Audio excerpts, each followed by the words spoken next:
우리는 지금 사순절을 보내고 있습니다. 사순절이 되면 다른 때보다 유난히 십자가를 많이 말하고 또 많이 생각하게 되어지는 때이죠.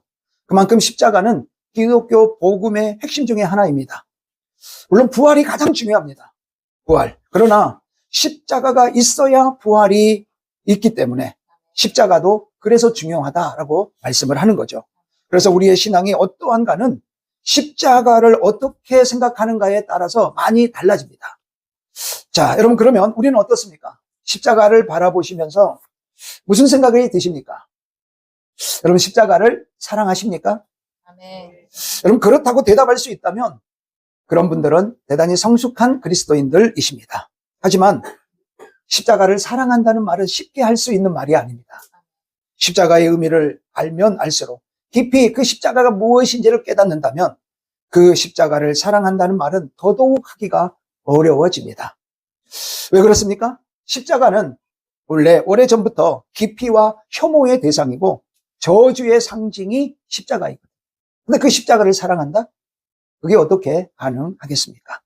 요즘에는 흔히 십자가를 가지고 데코레이션을 하죠. 이렇게 장식들을 하게 됩니다. 그리고 액세서리로 만들어서 목에다 걸기도 하고 귀걸이로 하기도 하고 반지로 차기도 하고 이렇게 십자가를 이용하고 있죠. 교회마다 다양한 그러한 십자가의 모형을 만들어 첨탑을 세우고 교회의 힘을 알리고 있는 증거를 십자가로 표시를 합니다. 그리고 성도님들 중에도 제가 이렇게 보면 우리 집사님도 십자가 목걸이 이렇게 하셨는데 그 십자가가 사형 틀입니다.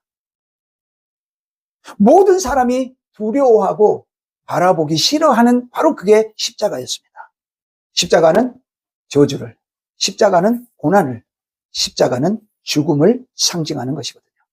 그럼에도 불구하고 우리는 예수님 때문에 이 십자가를 바라보아야 하고 진실로 사랑하는 자가 되어야 하는 것이죠. 아멘. 예수님 때문에 감사하게도 그 고난과 저주와 죽음의 십자가가 구원이 되고 축복이 되고 영광이 되어졌다는 바로 이 사실. 네. 오늘 그래서 말씀을 통해서 이 사순절에 저와 여러분이 십자가와 예수님을 다시 한번 생각해 보시고 부활을 기대하며 나는 십자가를 어떻게 대하고 있는지 그리고 나는 십자가를 어떻게 사랑해야 할 것인지를 살펴보시면서 은혜를 나누는 복된 시간 되시기를 축복합니다.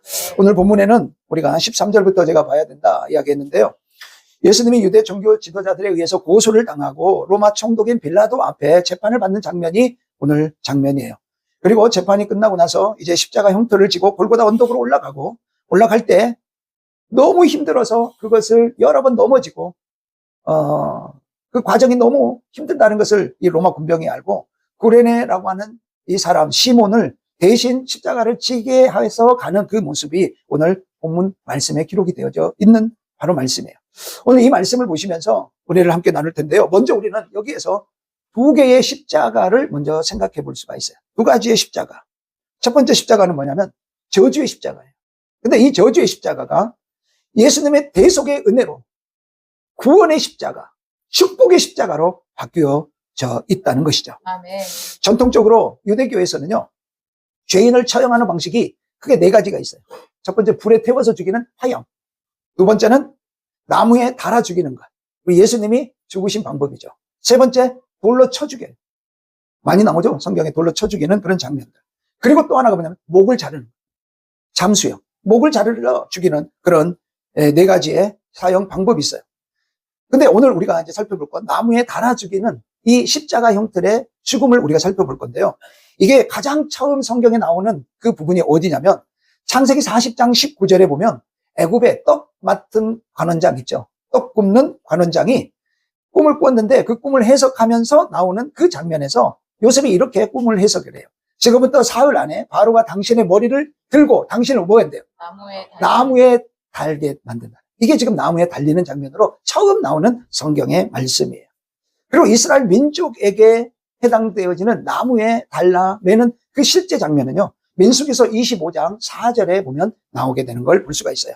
출애굽 여정 가운데 시딤에 머물러서 있을 때였죠. 발람 선지자를 통해서 발락 왕이 이 이스라엘 백성들을 저주하도록 만들고 그렇게 요구를 하는데 하나님께서 발람 선지자의 입을 딱 붙드셔서 저주가 아니라 축복하게 만들면서 이제 발람 사건이 이제 발람 선지자의 일이 끝나게 돼요. 근데 그 사건 이후에 모압의 바알부올에 가담한 자들이 나오게 되고 그 가담한 자들을 나무에 달아 죽이는 장면이 이제 나오게 돼요. 한번 볼까요? 시작. 여호와께서 모세에게 이르시되 백성의 수령들을 잡아 태양을 향하여 여호와 앞에 목매어 달라. 그리하면 여호와의 진노가 이스라엘에서 떠나리라.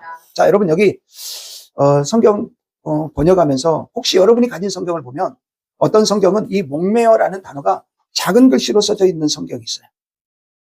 원래 이거는 원문에는 없는 단어예요. 근데 이해를 돕기 위해서 이거를 지금 써놓은 건데 굉장히 잘못 번역을 해놓은 거죠. 그래서 실은 태양을 향하여 여호와 앞에 달라. 그냥 나무에 달아라는 거예요. 목매어 달라는 게 아니라 십자가의 형틀에 달아라. 그 말이에요. 나무에 매달아라. 목매어 죽이라가 아니에요.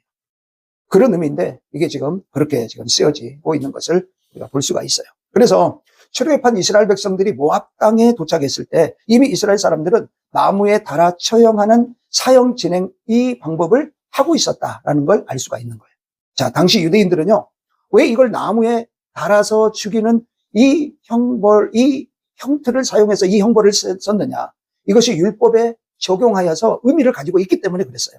그게 바로 뭐냐면 신명기 21장 22절로 23절의 말씀에 의거해서 나무에 달려 죽은 자가 의미하는 바가 뭔지를 말하고 있어요. 자, 한번 볼까요? 사람이 만일 죽을 죄를 범함으로 네가 그를 죽여 나무 위에 달거든. 여기 죽여 나무 위에 다는 게 아니에요. 나무 위에 달아 죽이는 거예요.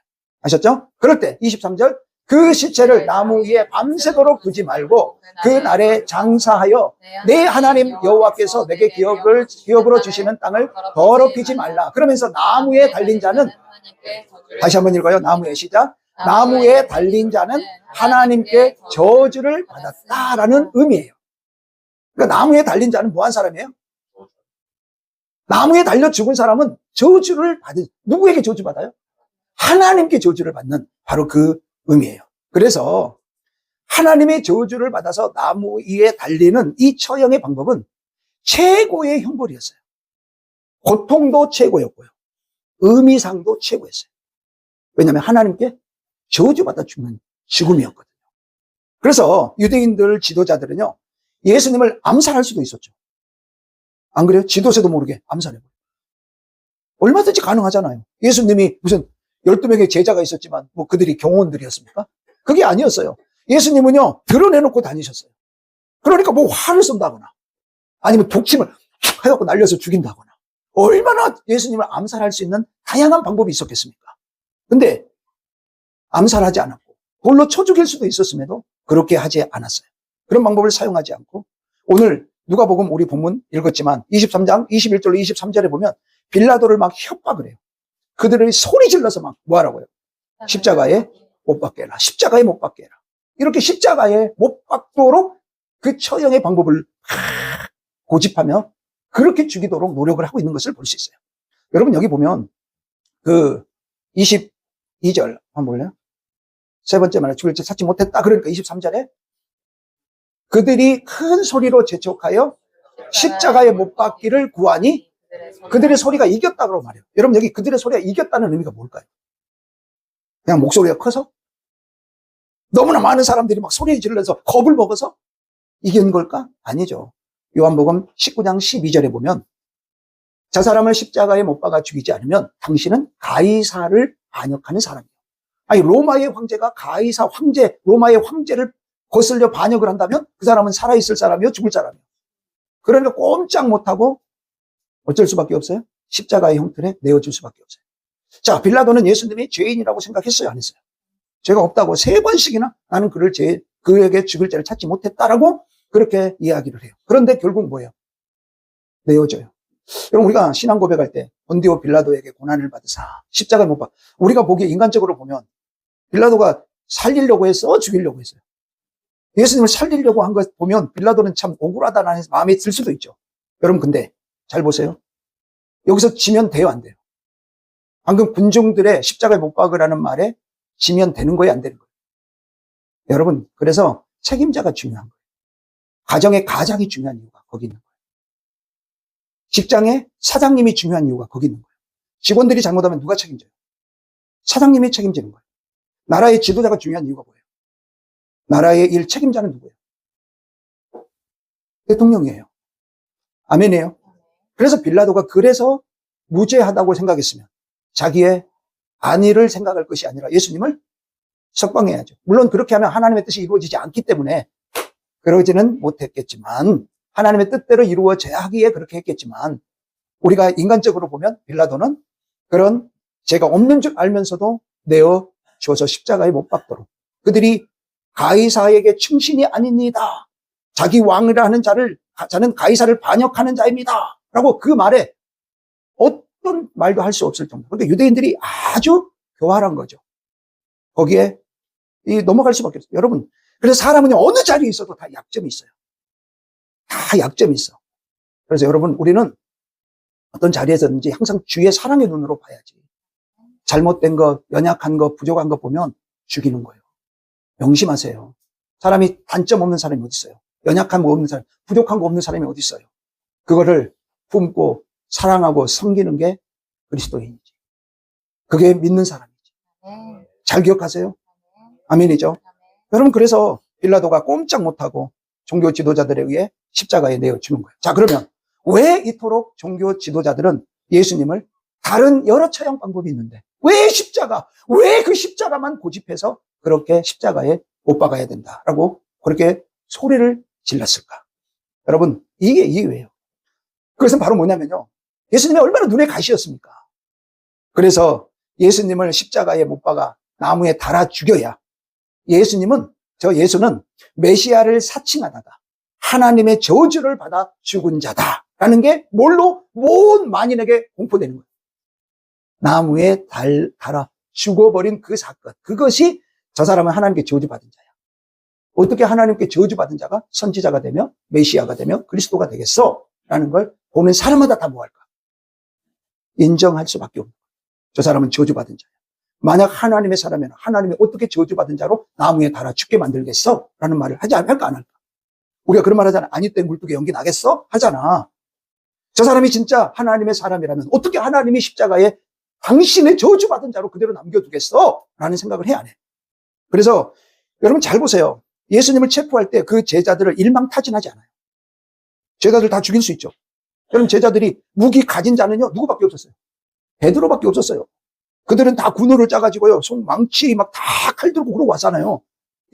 다 몰살시켜버릴 수 있잖아요. 근데 죽이지 않았어요. 왜 그랬을까요?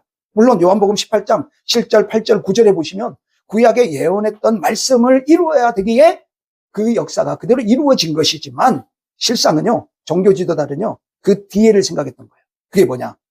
예수를 저들이 지금 메시아로 생각하고 따라다니는, 하나님의 사람이라고 따라다니는, 하나님의 아들이라고 따라다니는 저 예수를 나무에 달아 죽이기만 하면 죽은 예수를 바라보고 그들은 자연히 실망하여 해산되고 자진해서 집으로 돌아갈 것이다 라고 생각을 한 거예요. 그게 그만큼 저주의 형틀이었어요. 누가복음 24장 20절에 보시면요, 엠마오로 내려가는 두 제자들이 나와요. 이 두 제자가요, 바로 그 이유 때문에 내려가는 거예요. 보세요. 우리 대제사장들과 관리들이 사형 판결에 넘겨주어 십자가에 이게 지금 엠마로 내려가던 두 제자가 예수님에게 그 예수님이 있었던 일을 설명해 주는 거예요. 누구에게? 예수님이 있었던 일을 설명해 주는 거예요. 그러면서 이 말의 의미가 뭔지 아세요? 이 안에 들어있는 의미가, 우리가 예수라고 하는 그분을 선지자요, 하나님의 사람으로 알고 메시아라고 그렇게 믿고 따라다녔는데 그분이 나무에 달려서 죽어버렸어요. 십자가에 달려 죽어버렸어요.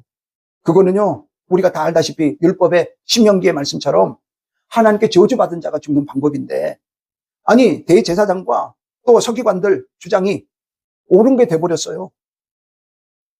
그게 예수님이 십자가에서 무슨 일을 하고 어떻게 다시 살아나든지 어떤 능력을 행할 줄 알았는데 그냥 죽어버리고 말았어요. 그러니까 대제사장들이나 종교 지도자들이 말한 게 그대로 맞아 떨어졌잖아요. 그러면서 실망해서 돌아가고, 이게 십자가에 달려 돌아간다는 게, 죽으신다는 게 얼마나 큰 유대 종교 지도자들에게는 중요한 메리트였고, 그게 어떻게든지 하나님께 저주를 받아서 죽은 자로 만드는 그 십자가 형태를 달리게 하는 것, 이게 그들에게는 가장 중요한 일이었었던 거예요. 여러분, 그래서 고린도전서 12장 3절에 보면 굉장히 중요한 의미가 거기 나오죠. 자, 한번 보실래요? 그러므로 내가 너희에게 알리노니 하나님의 영으로 말하는 자는 누구든지 예수를 저주할 자라 하지 아니하고 또 성령으로 아니하고는 누구든지 예수를 주시라 할 수 없다라고 이렇게 말해요. 자, 하나님의 영으로 말하는 자는 누구든지 예수님은 어떤 분이라고 할 수 없다는 거예요. 여러 표현할 수 있는 방법이 많을 거예요. 예수님에 대해서. 근데 왜 여기 예수님을 저주할 자라라고 말하지 않는다는 걸까요? 왜 그 표현을 써서 바울은 복음을 전하면서 믿는 자, 하나님의 영이 있는 자가 고백하는 그 고백을 왜 거기에다 비유해서 말씀을 하고 있을까요? 여러분, 굉장히 중요해요. 이게 그냥 바울이 그냥 말하고 있는 게 아니라, 그러고 보면 이 바울은요, 정말 예수님이 직접 가르쳐 주셨다는 거. 이게 정말 실감이 나요. 왜냐하면 인간의 머리로 이걸 어떻게 알 수가 있겠어요? 여러분 잘 보세요. 복음이 전해지는 곳마다 유대인들의 핍박은 상상을 초월했어요. 바울을 보면 알잖아요. 바울이 얼마나 많은 고난을 당하고 고통을 당했는지. 그래서 이방인들도 그렇고 믿겠다고 교회에 들어왔어요. 근데 교회에 들어와서 거기 교회 안에 있는 할레파 유대인이든지 여러 많은 유대인들, 그때 유대인들은요 사회 경제 기반들을 이렇게 다 잡고 있어요. 아주 부유하고 그렇게 곳곳에서 다 영향력을 미치는 그런 유대인들이 주류를 이루고 있었잖아요. 그런데 그런 다양한 유대인들이 그 교회에 예수님을 믿겠다고 들어온 그들을 막 핍박하는 거예요. 여러 많은 감언 이설로 그게 아니다, 할례도 받아야 된다 그러면서 아니다 막 이렇게 여러 가지로 그들을 핍박을 하는 거예요. 그러다 보니까 믿다가 이러다가 내가 출교를 당하거나 내가 이러다가 큰 어려움을 당하겠네, 내가 죽을 수도 있겠네, 이러면 예수 믿던 거를 뭐 할 수 있을까? 떠날 수 있겠죠. 떠날 때 유대인들이 요구했던 게 뭐냐? 자, 잘 봐. 너희들이 떠나는 이유는 그가 메시아가 아니야. 왜 메시아가 아니야? 나무에 달려 죽은 사람은 하나님께 저주받아 죽은 사람이야. 네가 하나님 믿는다고 들어왔는데 하나님께 저주받은 사람을 믿는 게 맞아? 이렇게 말하는 거예요. 이해 안 돼요? 하나님께 저주받아 죽은 거는 다른 거 아니야. 돌래 맞아? 아니야. 나무에 달려 죽은 사람이 저주받아 죽은 자야. 근데 너 알잖아. 예수가 어떻게 죽었어? 나무에 달려 죽었잖아. 그러면 그 사람은 하나님의 저주받은 자야. 근데 그런 사람을 믿어? 그런 사람이 메시아 될 수 있어? 이렇게 말하는 거야. 그러면서 그러는 거야. 너 이제 교회 떠나고 뭐 갈 때, 예수 안 믿는 사람에게는 말이야. 이렇게 떠날 때 이렇게 말해. 예수는 저주받은 자입니다. 이러고 떠나는 거야. 그 의미야 이게. 그러니까 하나님의 영이 있는 사람은 예수님을 저주할 자라 하지 않은 거예요. 아멘이에요? 이게 그 의미예요. 마치 뭐하고 똑같냐면 일제시대 또 그 6.25 북한 공산당 이렇게 우리나라에 했을 때 예수 믿는 사람들 이렇게 다 모아놓고 예수님 사진, 웬만하면 다 예수님 사진들이 있었잖아요. 예수님 사진 딱 놓고 밟고 지나가면 살려주고 밟고 안 지나가면 죽이고 그렇게 하는 거 있죠. 그 의미하고 똑같은 것이 이 예수를 저주할 자다. 이렇게 말하는 거예요. 그 의미가 이거예요. 그래서 다시 말씀드리면, 정리하면 바울이나 사도들이 십자가에서 죽은 예수를 메시아라고 전하면 유대인들은 신명기 21장 23절 우리가 방금 했던 것처럼 하나님께 저주받아 죽은 자, 그런 예수가 어찌 메시아가 될 수 있겠느냐라고 반박하면서 복음을 거부하고 믿는 자들에게도 하나님께 저주받은 증거가 십자가의 나무에 매달린 자인데 어떻게 예수가 메시아가 될 수 있고 하나님이 보낸 자가 될 수 있느냐라고 뭐 하는 거예요? 그렇게 반박하는 자료로 쓰였던 게 십자가의 예수님의 죽음의 의미였어요. 그래서 갈라디아서 3장 13절에 이렇게 말하는 거예요. 그리스도께서 우리를 위하여 저주를 받은 바 되사 율법의 저주에서 우리를 속량하셨으니 기록된 바 나무에 달린 자마다 저주 아래 있는 자라 하였다는 거예요. 여러분 여기 갈라디아 교회 성도들에게 지금 바울 사도가 지금 이야기하고 있는 거잖아요. 바울은 예수님이 하나님의 저주를 받아서 나무에 달려 죽었다는 사실을 부정하지 않아요. 그 사실을 그대로 인정하고 있다는 거예요. 맞아! 예수가 하나님의 저주를 받아 십자가에 달려 죽었어! 맞아! 이렇게 말하고 있는 거예요. 여러분 그렇게 말해야 돼? 아니라고 말해야 돼. 근데 아니라는 거예요. 보세요.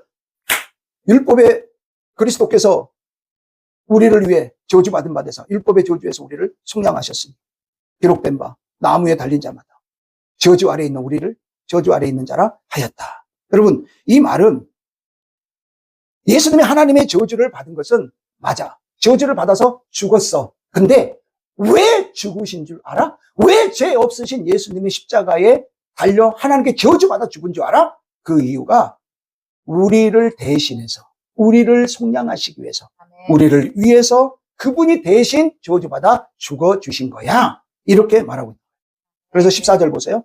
14절.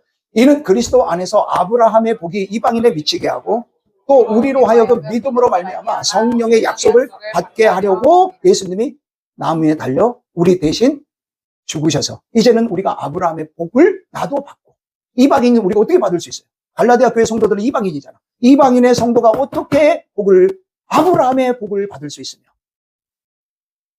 성령의 약속을 받을 수 있냐. 근데 예수님이 대신 뭐 해주셔서? 십자가에 나 대신 저주를 받아주셔서. 아멘. 여러분, 그래서 바울은 하나님의 영이 있는 자는 예수를 저주할 자가 아니다, 이렇게 분명하게 못 박아서 말씀을 하고 있는 거예요. 세례 요한은 예수님을 뭐라고 증거하셨습니까? 요한복음 1장 29절에 보면 세상 죄를 지고 가는 하나님의 어린 양이로다. 예수님이 나오심을 보고 나서 그렇게 선포하죠. 보라, 세상 죄를 지고 가는 하나님의 어린 양. 여러분, 어떤 어린 양이었습니까?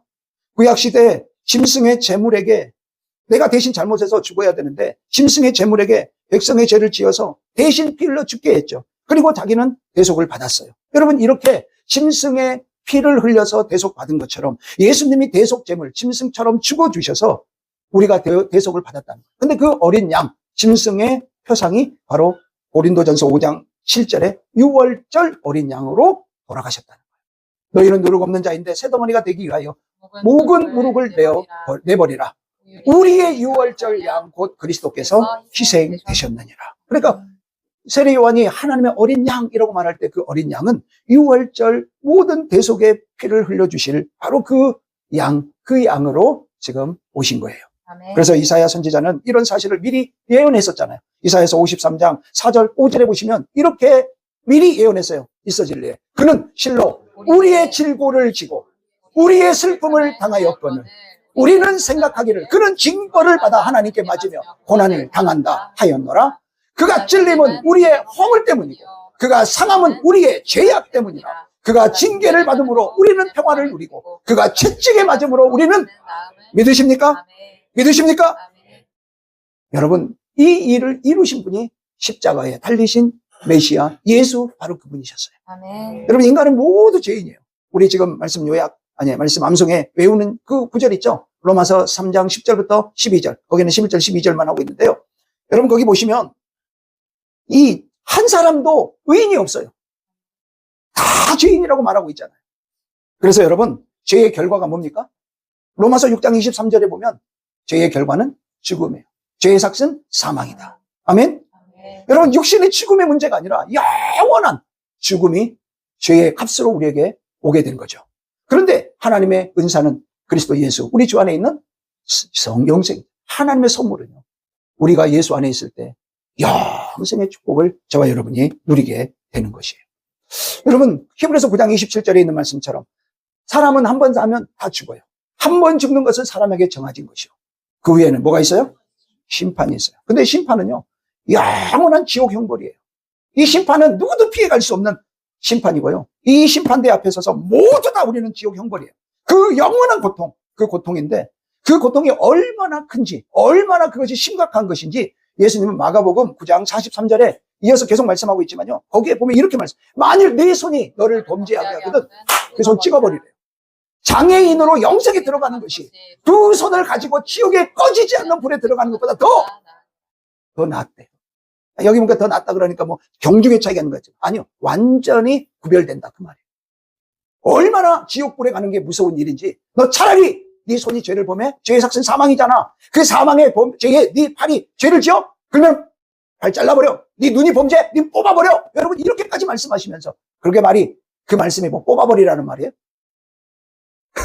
뽑아버리면 여기 있는 사람 한 사람도 걸어다니는 사람 없고 한 사람도 손이 붙어있는 사람이 없고 다 그럴 거예요. 저로부터 시작해서. 여러분, 바로 그 죽음, 바로 그 저주, 바로 그 영원한 형벌, 그것을 십자가로 주님이 다 담당하셨다. 그게 십자가예요. 아멘. 우리가 들어가야 할, 심판받아야 할 그 죄를, 그 십자가를, 우리가 받아야 할 저주를 예수님이 다 받아주신 거예요.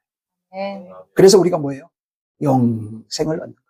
아멘. 그래서 우리가 영생을 얻고 이 자리에 주님 앞에 있는 거예요. 할렐루야. 아멘. 예수님이 십자가에 달리셔서 바나바가 살아났잖아요. 그런 것처럼 예수님 때문에 우리가 사는 거예요. 이런 대속의 진리를 믿는 자마다 죄의 사함을 받고 영생을 얻고 하나님의 자녀가 되고 천국 백성이 되어지는 거예요. 아멘. 그래서 본래 저주의 십자가였는데 예수님 때문에 그것이 구원의 십자가, 영생의 십자가, 아멘. 부활의 십자가가 되어졌어요. 아멘. 아멘. 아멘. 그래서 우리는 그 십자가를 사랑해야 하는 거예요. 아멘. 우리의 구원의 증표가 되셨기 때문에 사랑하는 거예요. 그 십자가가 뭐 부적처럼 뭐 악한 세력을 물리쳐주고 뭐 나를 지켜주고 그런 식으로 참으면 안 되고 그 십자가의 의미가 무엇인지 분명히 알고 그 십자가를 이제는 차고 다니는 사람이 아니라 사랑하는 사람 되어지시기를 주님의 이름으로 축복합니다. 아멘. 두 번째 십자가는요, 고난의 십자가예요. 여러분, 예수님이 십자가를 지고 가시는 장면뿐만 아니라 지금도 십자가의 그 죽음은 가장 극악의 고통이고 극악의 최고의 형벌이다라고 이렇게 말씀을 드렸잖아요. 그래서 어찌됐든 십자가는 고난을 상징해요. 근데 고난에는요, 두 가지의 고난이 있어요. 하나는 따라해 볼까요? 수동적 고난과 수동적 고난과 능동적 고난입니다. 능동적 고난입니다. 예, 예수님을 믿어도 하나님의 백성이 되어도 고난은 늘 따라와요. 하나님의 백성이 됐다고 고난이 사라지는 게 아니에요. 하나님의 백성으로서의 고난이 또 그들에게 다가와요. 우리에게 다가와요. 세상에 고난이 없는 곳은 아무 데도 없어요. 어디에 가면 고난이 없어지냐? 천국에 가면 고난 끝. 행복 시작. 어디에만 있다? 천국에 가면 있다. 거기에는 눈물도 사망도 고통도 아무것도 없어요. 거기는 오직 주의 영광이 드러난 기쁨과 찬송과 감사와 말할 수 없는 그런 환희와 기쁨이 그곳에 있게 된다. 그러면 성도들과 불신자들의 차이가 뭘까? 이 땅에 살아가면서 믿지 않는 사람도 고난을 다 받고 믿는 사람도 그런 피할 수 없는 고난 속에 산다 그러면 도대체 믿는 사람과 안 믿는 사람이 도대체 고난은 무엇의 차이가 있는가? 여러분 궁금하죠? 그런데 분명한 차이가 있습니다. 성도는 고난을 당해도 혼자 당하는 고난이 아니에요. 네. 그리고 그 고난은요, 헛고난이 아니에요. 헛고생이 아니라는 걸 아셔야 돼요. 다 가치가 있고 의미가 있으며 로마서 8장 28절의 말씀처럼 하나님이 합력하여 선을 이루어 주시를 바로 그 놀라운 역사가 있게 된다는 걸 믿기 축복합니다. 아멘. 그래서 우리가 고난에 대해서요, 두 가지 우리가 볼 건데 그 두 가지 모두 다 우리는 다 긍정적 시각을 가지고 고난을 대해야 하는 거예요. 아멘. 자, 성도의 고난에는 수동적 고난이 있고 능동적 고난이 있다 그랬잖아요. 먼저 수동적 고난이 한번 우리가 보겠습니다. 따라 한번 해볼까요? 억지로 당하는 고난. 억지로 당하는 고난. 자, 수동의 고난은 억지로 당하는 고난이다라고 말할 수 있어요. 우리가 살다 보면 예기치 않는 고난 당하죠. 본문에 나오는 구레네 시몬이 그런 사람이었어요. 26절 한번 볼까요? 26절 그들이 예수를 끌고 갈 때에 시몬이라는 구레네 사람이 시골에서 올라오는 것을 붙들어 그에게 십자가를 지워 예수를 따르게 하더라. 아니 아닌 밤중에 홍두깨라고 아니 무슨 십자가가 얼마나 저주의 상징이고 또 무겁기는 또 얼마나 무거워서 고통스러운데 아니 그 수없이 많은 사람 중에 지금 누가 딱 걸려든 거예요? 아니 지환이가 누가 걸려든 거예요? 우리 김영배 안수 집사님. 누구한테 싫어하는 거예요?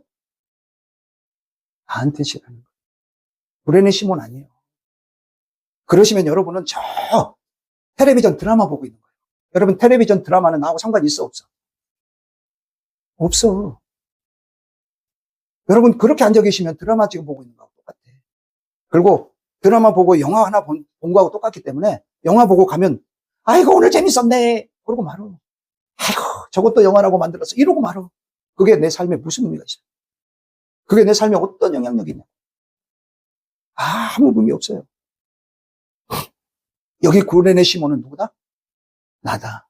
아멘이에요. 아멘. 여러분 당시 디아스포라라고 하는 유대 이민자들이 로마 각처에 흩어져 살았죠. 이 구레네라고 하는 도시는 북아프리카의 해안 도시, 지금 리비아 지역에 해당돼요. 거기도 이 유대인들이 흩어져서 많이 거기에 살았어요. 그러나 그 1년에 3번, 그죠? 6월절, 또 오순절, 장막절, 이 3번은 뭐 해야 돼요? 하나님 앞에 와서 절기를 지켜야 되는 절기가 있잖아요. 그때 6월절이 돼서 이제 온 거예요. 예루살렘의 절기를 지키려고.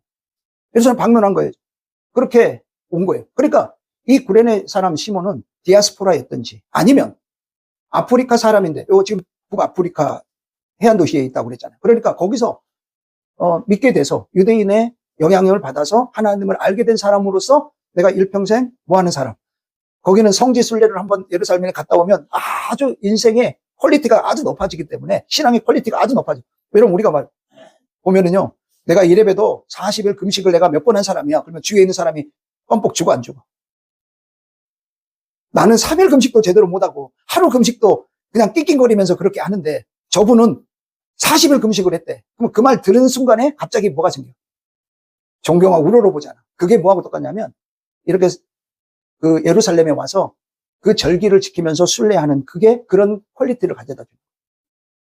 그렇게 생각하면 일평생 꼭 한 번이라도 아니면 1년에 한 번이라도 오려고 하겠죠. 그런 사람 중에 한 사람이 이 시몬이었다는 거죠. 어느 게 됐든지 간에 어찌됐든 구레네 시몬은 6월절을 지으면서 예루살렘에 방문하고 있었던 거예요. 근데 예루살렘에 막 들어가려고 하는데 마침 성에서 로마 군병이 이끄는 제수의 행렬하고 이게 딱 맞닥뜨린 거예요. 근데 그 제수의 행렬 중에 누가 있어요? 예수님이 있었는데 당시 사형은 성 안에서 못해요. 그래서 성 밖으로 이제 집행해야 되기 때문에 그 한 1km 정도 남짓 되는 골고다 언덕 사형장으로 지금 예수님이 십자가를 지고 행진하고 가고 있었던 거예요. 근데 1km 거리가 작다면 작지만 고문을 당하고 그런 무거운 십자가 약 60kg가 넘었을 거다. 오중에 의하면 그렇게 이야기하는데 그런 십자가를 지고 가니까 그게 얼마나 힘들었겠어요. 그래서 예수님이 가면서 넘어졌다, 쓰러졌다 하는 그 표시들이 이렇게 있으면서 가는 그 1km의 그 길을 비아 돌로사, 그렇게 말해요. 비아 돌로사. 많이 들어봤죠? 비아 돌로사. 찬양도 있고 그걸 고난의 길이라는 그렇게 말하고 있는 바로 그 고난의 길을 이야기하고 있는 거예요. 여러분 예수님이 그 전날 아주 극심한 고통을 당하셨잖아요. 겟세마네 동산에서 그렇게 그 강한 3번에 걸친 기도를 하셨고, 그리고 가룟 유다 제자들의 배신, 밤을 새며 이리저리 끌려다니시면서 신문을 당하셨고, 굶주리셨고, 책짓질 당하셨고, 그러고 십자가를 지고 지금 고난의 길을 걸어가고 계셨던 거예요. 그러니까 가다가 쓰러지시고, 또 가다가 쓰러지시고, 길을 재촉하는 군병들이 사정없이 쓰러질 때마다 또 채찍질을 가하고, 여러분 이런 게 반복되죠. 그러니까 예수님이 그 무거운 십자가를 지시고 가는 게 너무 어려웠던 거죠. 그래서 골고다에 도착하기도 전에 저 사형수가 죽어버리면 곤란하니까 다른 사람에게 십자가를 지을 것을 결정을 하고 이렇게 사람을 택하는 거죠. 근데 그때 당시에는 로마 식민지사였기 때문에 로마 군병이 누구도 그냥 지목하면 그 사람은 그게 어떤 것이 됐든지 그냥 그대로 따랐어야 되는 그런 시대였어요. 그래서 로마 군병이 칼날로 졸고 있는 푹 찔른 거예요.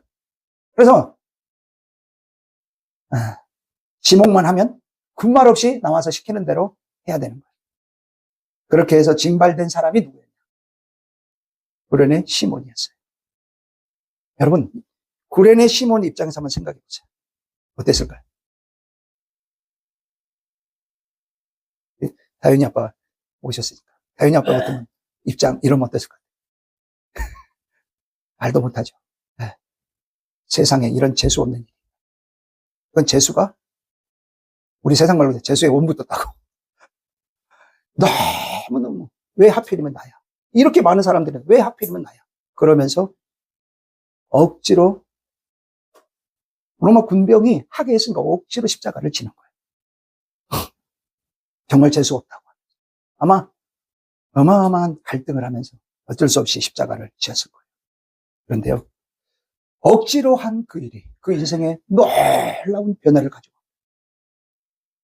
그는 골고다 언덕까지 십자가를 예수님을 대신해서 지고 올라갔어요. 그래서 예수님이 걸어오는 그 발자취, 예수님이 못 박히시는 처절한 장면을 가장 가까이서 시몬은 바라볼 수 있었어요.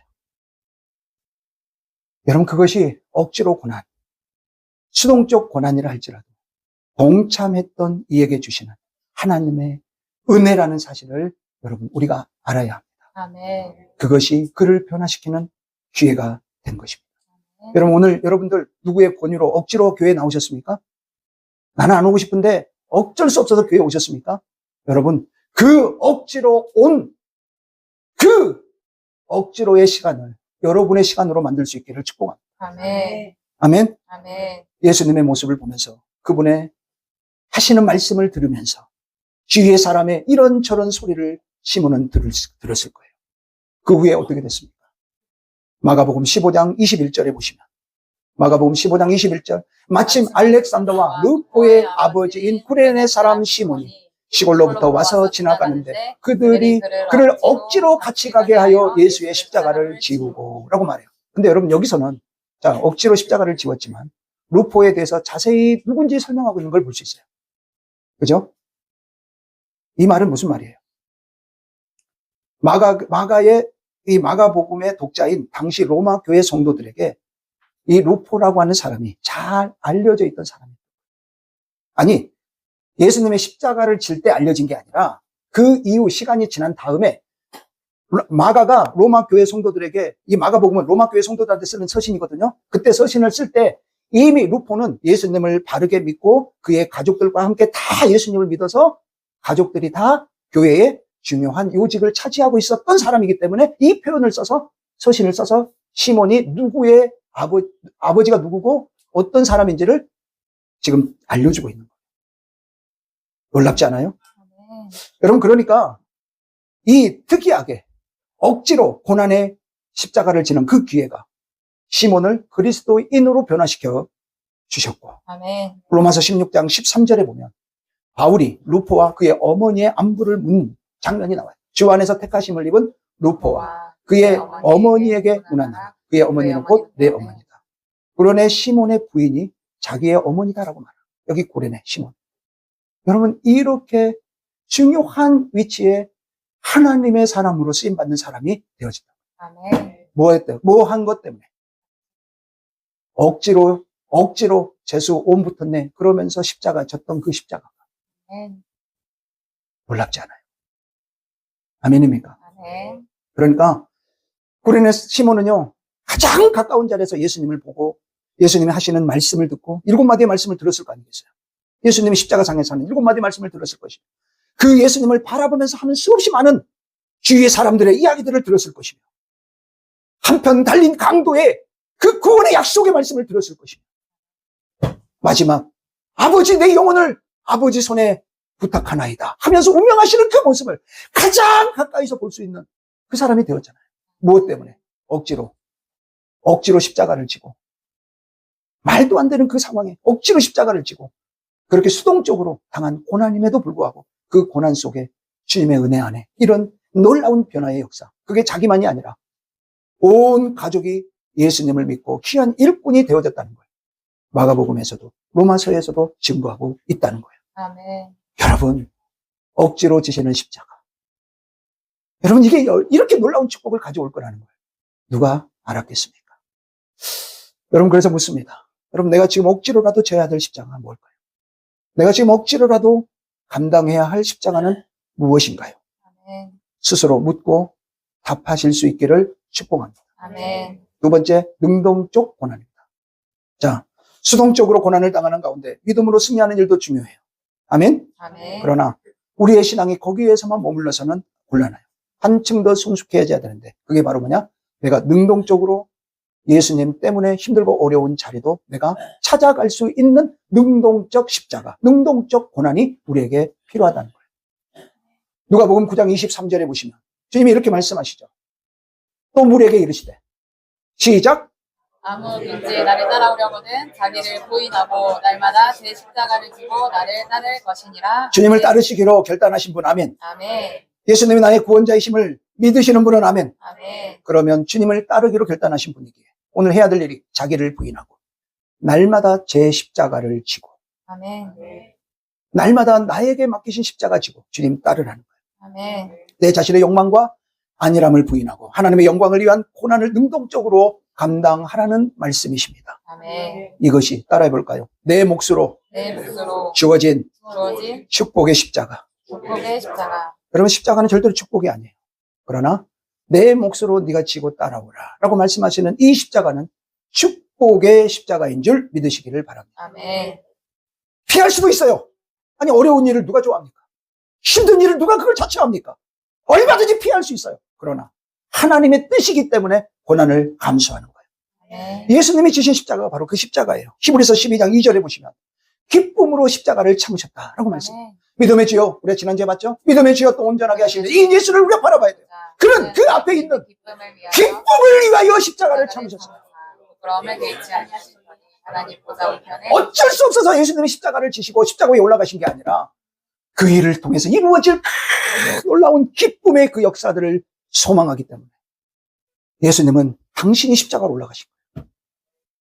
아멘입니까? 아멘. 하나님의 아들이시고 무지하신 분인데, 죄가 없으신 분인데 하나님의 뜻에 순종해서 스스로 저주받은 자가 되셔서 우리의 죄값을 그분이 담당해 주신 거예요. 아멘.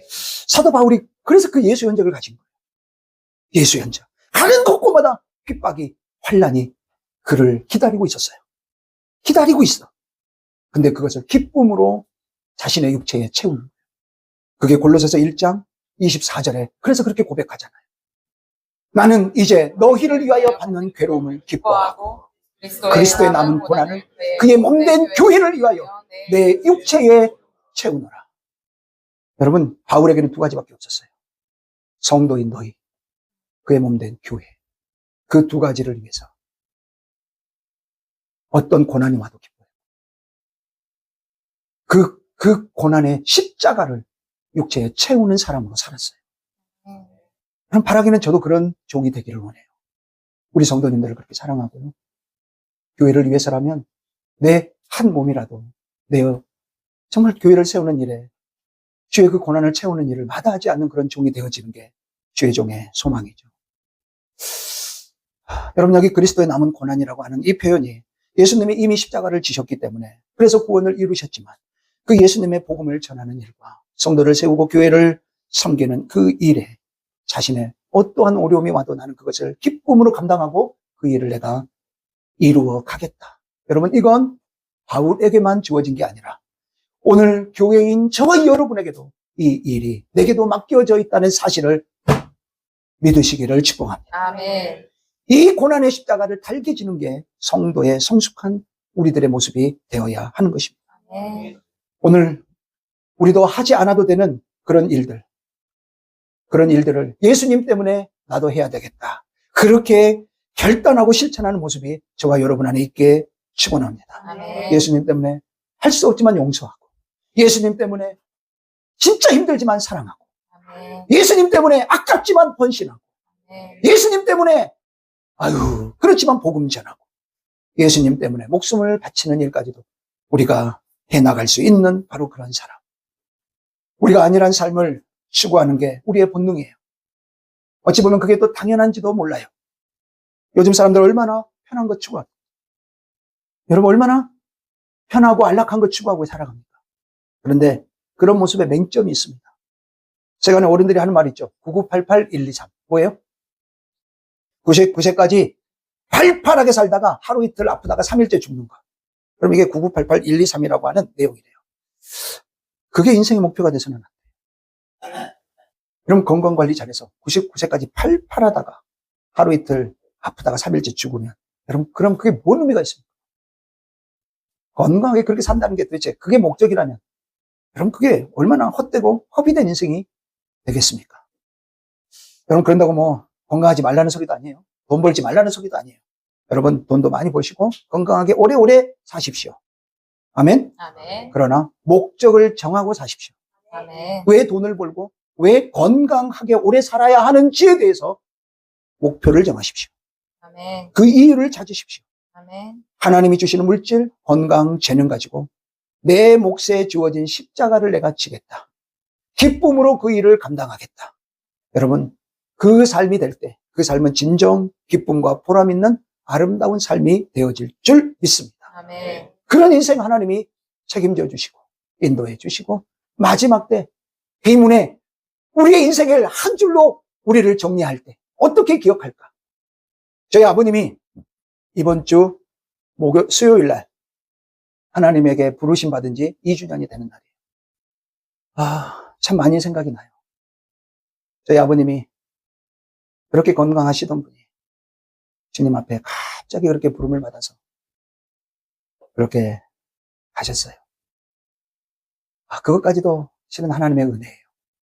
근데요, 이렇게 이제 시간이 지나서 어머니 말씀을 들어보고 그런 이야기들을 들어보면요, 아버님이 안 하시던 행동을 그렇게 하시는 그런 것들이 이렇게 반복되어 왔더라고요.